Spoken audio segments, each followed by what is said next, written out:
Salut tout le monde, bienvenue à ce neuvième vidéo sur le jeu John Company, deuxième édition publiée par Whirligig Games en 2022. Dans cette vidéo, on va commencer à parler des événements en Inde.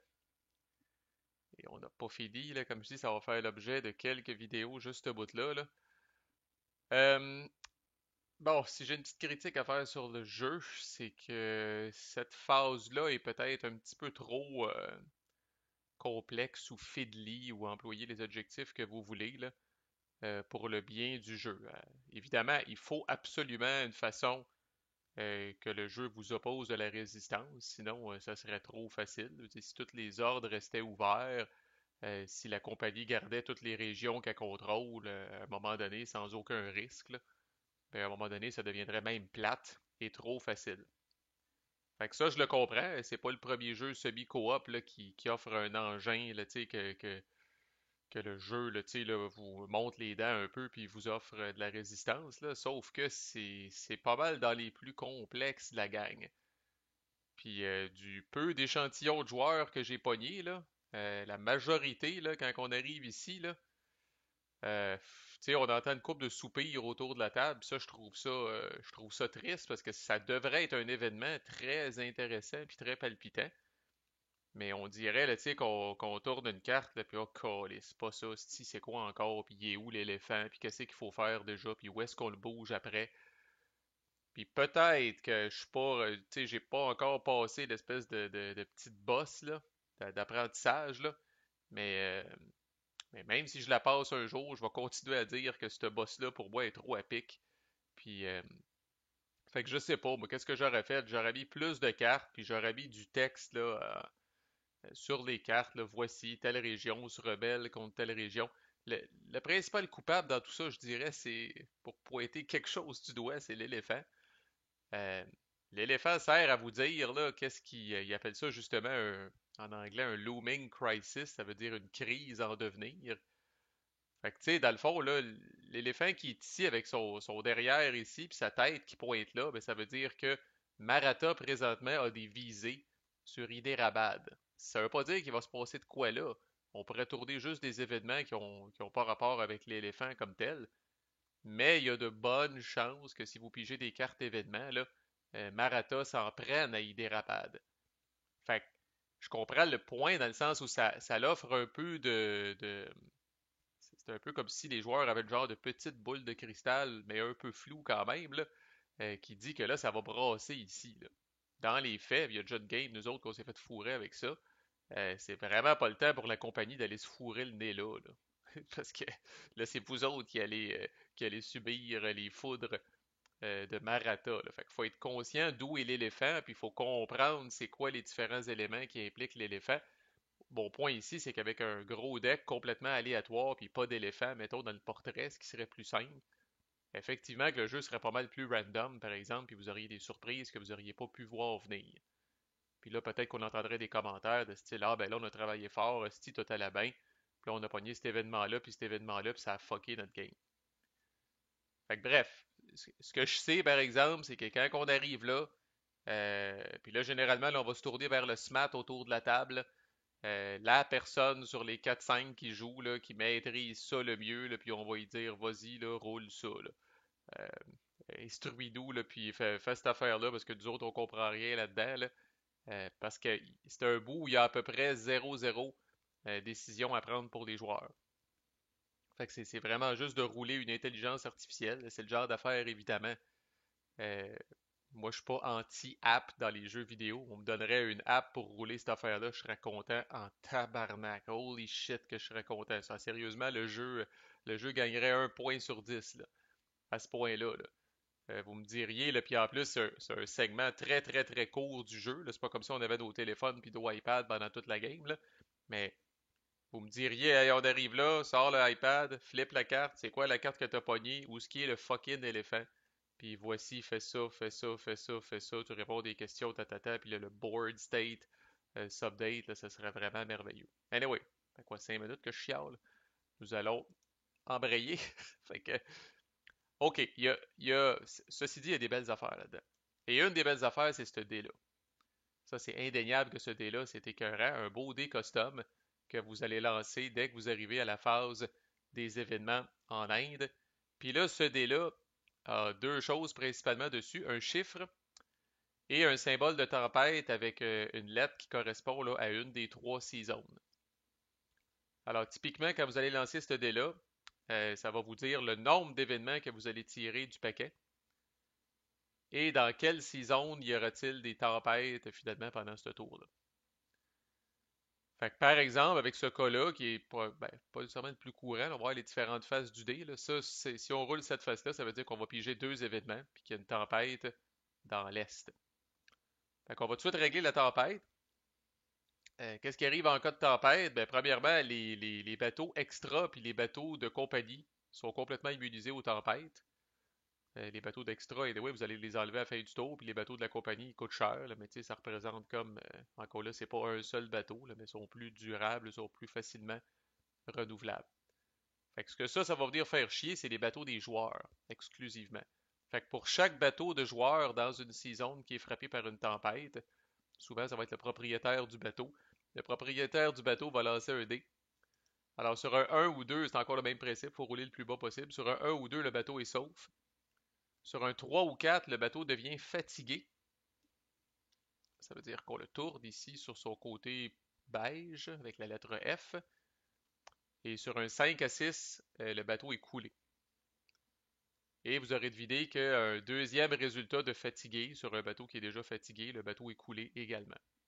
Fait que si je roule pour ce bateau-là qui a été fatigué lors d'une phase, un tour précédent, puis je repogne un 3 ou 4, il est coulé. Un bateau coulé, c'est pas la fin du monde, il revient sur la carte de son propriétaire et là, il faut recommencer à licher le manager of shipping pour qu'il daigne le remettre à l'eau. Okay, dans les faits, la flotte n'est pas complètement scrap, mais elle doit se faire réparer puis doit être remise à l'eau. À noter que, puis là c'est un cas, les bateaux qui sont en Chine pour les fins des tempêtes sont considérés dans la saison de l'Est, donc ne sont pas immunisés aux tempêtes. Au contraire, si la saison de l'Est sort, on roule pour les bateaux de la Chine aussi. Là. Parlant de Chine, oups, ce que j'ai fait là aussi. La vraie carte de Chine qu'on vient mettre ici, c'est celle-là. Là. Puis la fameuse carte, c'est que je l'ai mis de bonhomme, là. La carte que j'avais tantôt là, dans une autre vidéo là, sur laquelle je mettais des bateaux, là, ça c'est la carte que le joueur de la famille qui contrôle le superintendant du commerce en Chine va mettre en avant de lui. Là. Ça lui résume justement les actions qu'il peut faire. Mais la vraie carte qu'on met ici, comme d'habitude avec la tronche du membre de la famille qui occupe le poste en ce moment, là, c'est cette carte-là qui est disponible dans les millions de cartes qui viennent dans le jeu. Petite précision au passage. Fait que qu'est-ce qu'on a sur ce dé-là? Vous avez d'abord, vous avez une face avec un 4. Alors ça, il n'y a pas de tempête, sauf que, accrochez-vous, vous allez tirer 4 événements, puis bon, je l'ai peut-être déjà dit, la majorité des événements sont négatifs. Fait que plus ce chiffre-là est haut, pire c'est. Ensuite, on a un 2 événements, tempête dans l'ouest. Alors ça, c'est l'autre extrême, si on veut, là. Fait qu'un seul événement, sauf que vous avez des tempêtes dans les trois saisons. En fait, vous avez des tempêtes partout. Fait que tous les bateaux des joueurs qui sont à l'eau sont visés par ça. Ensuite, on a deux événements tempête dans l'est, trois événements tempête dans le sud et une autre face de 4. Vous avez deux faces de 4, une face de 1 avec les trois trucs, puis après ça, une face avec chacune des trois seasons, puis deux ou trois événements qui sont pigés. Alright. Et là, une fois que les tempêtes sont résolues, là, vous devez prendre la première carte du paquet d'événements, la tirer, puis la flipper. Puis vous en tirez, vous les résolvez un par un, jusqu'à temps que vous en ayez résolvé la quantité indiquée par le dé. Fait que je vais vous en montrer deux simples pour commencer. Je vais inverser ça, je pense. Alors, voici le plus simple de la gang, et voici celui qui, je crois, est le seul qui est positif sur tout le tas. Fait que Windfall, vous avez le signe du scribe avec une pièce.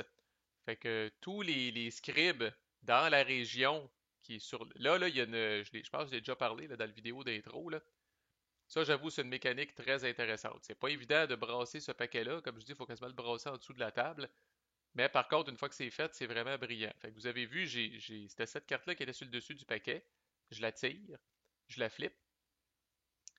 La région, dans ce cas-là, Delhi, qui est sur le top du paquet, dans bien des cas, va être la région dans laquelle cet événement-là va s'appliquer. Fait qu'ici, on a comme des retombées économiques, tu sais, là, du commerce qu'on a fait pendant ce tour-là. Fait que ce que ça dit ici, c'est que ça dit, dans le fond, une pièce pour chaque scribe ici. Mais qu'est-ce que ici, on réfère à Delhi à ce moment-là. Puis si ça avait été ça, ben, on aurait référé à Maratha. Puis si ça avait été ça, on aurait référé à Punjab. OK? Fait que chaque région revient une couple de fois dans le deck. Puis la façon que c'est ce qui ajoute un peu de replayability, ben pas un peu, pas mal, de replayability au jeu, la façon que le deck est brassé, ben, va vous donner des résultats différents. Dans ce cas-là, cet événement-là s'applique à Delhi, mais ça aurait pu être autre chose. Alors, tous les scribes qui sont à Delhi ou dans des régions adjacentes à Delhi, donc dans ce cas-là, vraiment Punjab, Bombay, Maratha et le Bengale font une pièce dans les coffres personnels de leur famille. Fait que ça, c'est 100% positif. Tant mieux pour vous autres si vous avez réussi à avoir des scribes qui sont allés se placer là, dans les régions un peu partout. Là. Euh, Puis tant pis pour vous autres si vos scribes sont à Missar, Hyderabad puis Madras, eux autres, ils n'auront pas de scène. Fait que simple enough, ça c'est un très bon exemple, tu sais. Puis d'ailleurs, là, quand on pige un événement comme ça, ben d'abord, comme je dis, vu que c'est un des rares événements positifs, on est comme yes, asti, on a réussi à éviter une balle. Mais ça, c'est un bon exemple pour moi d'événement très simple qui ralentit pas le jeu, là, puis qui fait pas qu'on va avoir le nez dans une petite procédure de la mort dans les règles. Deuxième, deuxième et dernier que je vais couvrir dans cette vidéo-là, qui est pas si compliqué que ça, là, le Turmoil, qui peut ne pas être compliqué, sinon ça se complique un petit peu, mais ça c'est compréhensible, c'est relativement facile à expliquer. Fait que le Turmoil va vous dire, vous allez fermer l'ordre qui est ouvert, qui est le plus au nord. Mais lequel? Le plus au nord de la map? Ben non, le plus au nord de Maratha. Encore une fois, cet événement-là, comme c'est souvent le cas, fait référence à la carte qui est sur le dessus du paquet. Alors là, je regarde Maratha, puis généralement, là, il n'y a pas de confusion possible là, dans chaque région individuellement. Quel est l'ordre le plus au nord de Maratha qui n'est pas fermé? C'est celui-là. Je viendrai prendre un truc d'ordre fermé, puis je viendrai le mettre ici. That's it. Alors ça aussi, ça peut être fucking cool là, quand même. À noter, qu'est-ce qui arrive si s'il y avait un pauvre scribe ici? Eh bien, il meurt. Fait que, puis là, contez-vous l'histoire que vous voulez, là, ça s'appelle Turboil, là, ça veut dire brasse camarade, puis, tu sais, là, je sais pas, là, ça gosse.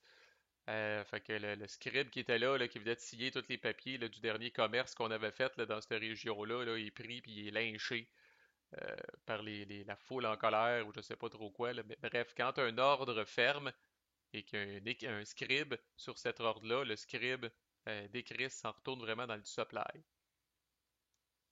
Alors, c'est assez triste et poche. Là. Fait que des fois, là, quand on vient bon, là, puis qu'on y pense, là, tu sais, comme je disais, là, quand le président décide de faire ses trades puis qu'il y a une coupe de scribes à sa disposition, ben, tu sais, les, les ordres les plus au nord, des fois, essayez de pas mettre vos propres scribes dans ces places-là, ben, essayez de mettre ceux des autres, au cas où qu'un turmoil sorte. Le turmoil va toujours faire référence à l'ordre le plus au nord. Qu'est-ce qui arrive s'il y avait un, je l'ai expliqué ça aussi, là, quand vous faites un trade puis qu'il n'y a plus de script, vous allez juste mettre une espèce de face générique comme ça pour dire que cet ordre-là a été comblé. Fait que qu'est-ce qui arrive s'il y a ça? Ben ça appartient pas à personne, c'est pas un membre de famille, puis gardons ça au verso. Il y a le symbole de close, fait que vous faites juste flipper le jeton. Alright. Et là, j'en profite pour parler d'un premier concept, le concept de cascade, qui est écrit ici. En gros, là, ceux qui ont joué à Pandémie, là, ça ressemble un petit peu. Là. Euh, Ça fait longtemps, là, disons que c'est pas mon jeu préféré. Là. Je ne joue à ça qu'avec des néophytes que je cherche à initier. Ben, bref. Fait que dans Pandémie, je pense que c'est quand il y a déjà 3 cubes de maladie sur une place, puis là, il faut ajouter des cubes, là, ça pète, puis ça se répand. Là. ben, le principe de cascade, c'est un petit peu la même affaire. Fait que si je retire cet événement-là, ben, admettons que je tire cet événement-là encore à Marata, ben, je suis encore correct. C'est l'ordre de Marata ouvert qui est le plus au nord. Il y en a encore un, c'est celui-là ici, je le ferme. Mais qu'est-ce qui arrive si je pige cet événement-là puis je t'amanchais de même, là? Alors, Marata, tout est fermé déjà, là. Ben là, malheureusement, le jeu est assez sévère par rapport à ça, là. Tu sais, c'est pas yes, on a réussi à éviter le pire, puis c'est pas possible de fermer d'ordre à Marata, fait que c'est terminé. Et Chris, non.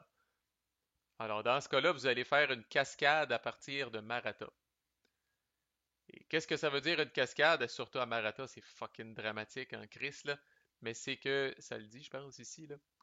Alors, vous allez fermer tous les ordres qui sont connectés à Marata.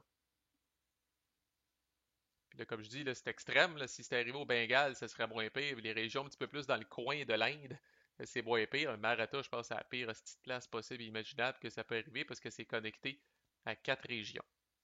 Donc là, dans ce cas-là, je viendrais fermer celle-là ici. Ordre du Bengale qui est connecté à Maratha. Celle-là ici. Qu'arrive-t-il? J'arrive pour fermer celui-là qui est connecté à Maratha, mais je ne suis pas capable. Même principe, je vais fermer à ce moment-là dans la région l'ordre qui est le plus au nord. Et même principe, j'arrive pour fermer cet ordre-là à Delhi, je suis pas capable, je vais venir fermer l'ordre qui est le plus au nord.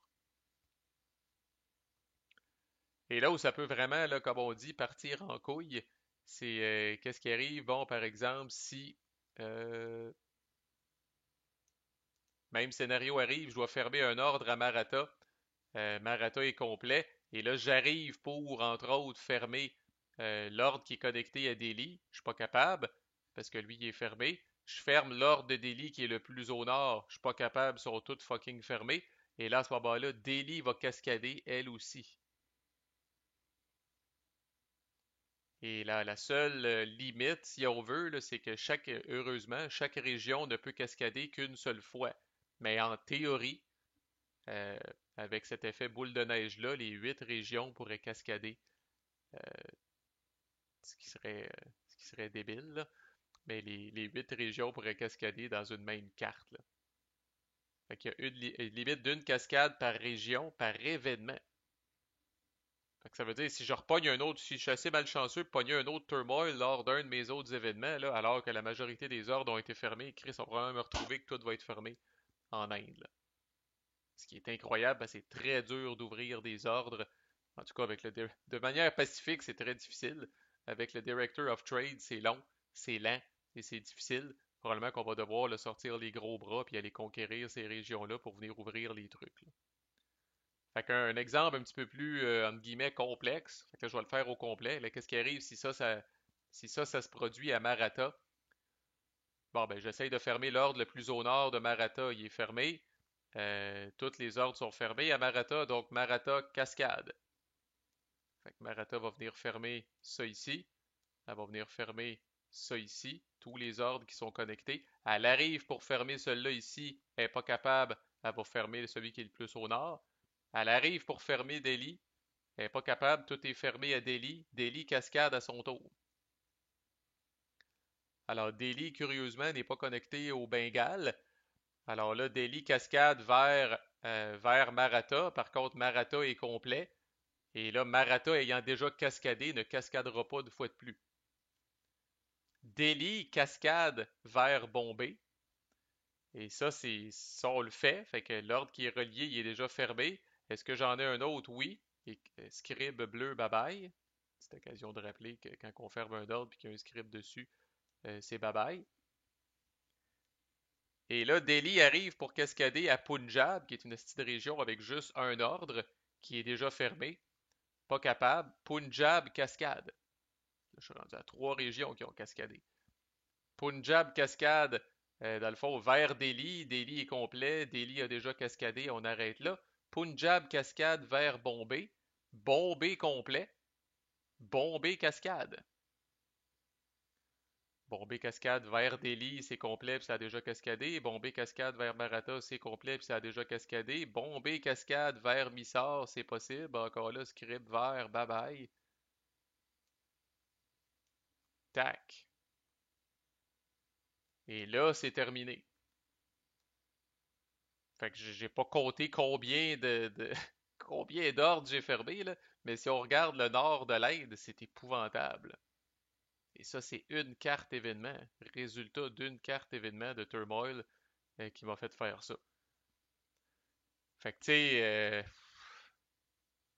c'est facile à dire, là, mais tu sais, je m'en allais dire, assurez-vous qu'il y a toujours au moins un ordre ouvert dans chacune des régions, mais ouais, c'est facile à dire en crise, là, tu sais, comme si vous vous retrouvez dans une situation comme ça, c'est sûr et certain que vous allez devoir, entre guillemets, abandonner certaines régions, là. Prochain tour, vous ne serez pas capable d'ouvrir tous ces ordres-là, là. Fait que prochain tour, ça se peut même que la compagnie dise, bon, fuck les ordres qui sont fermés, on va venir faire un petit trade facile à partir de Madras jusqu'ici. Peut-être que vous allez, mettons, exemple, vous attaquer à Maratha, la conquérir, puis venir enlever ses jetons d'ordre fermés, là. Mais, vous n'aurez pas le choix de laisser du stock en plan, là. Ça va être impossible de tout rouvrir ça, là. Fait que les gens de l'Inde sont pas toujours willing à trader avec la compagnie, là. Fait que c'est ce qu'on appelle là, le principe de cascade de fermeture d'ordre, là. Puis là, il y a d'autres affaires que du turmoil. Fait que là, tout ce que je vous explique à partir de maintenant, le fait que quand un ordre se ferme et qu'il y a un script dessus, le script meurt, le principe de cascade, ça se peut que je le mentionne là, lors de vidéos futures là, sur les événements, là. Tu sais, quand je vais dire, mettons, une région cascade, ça veut dire que vous prenez la région, tous les ordres qui sont connectés à cette région-là, vous les fermez. Si ces ordres-là sont déjà fermés, vous fermez l'ordre le plus au nord. Puis si tous les ordres de cette région-là sont fermés, elle cascade à son tour. Maximum une cascade par région, par carte événement. Alright, à chaque jour suffit sa peine. Alors on va s'arrêter là. Puis on va regarder les événements un petit peu plus complexes dans les prochains vidéos. Accrochez-vous, je vais rendre ça intéressant comme toujours. À plus.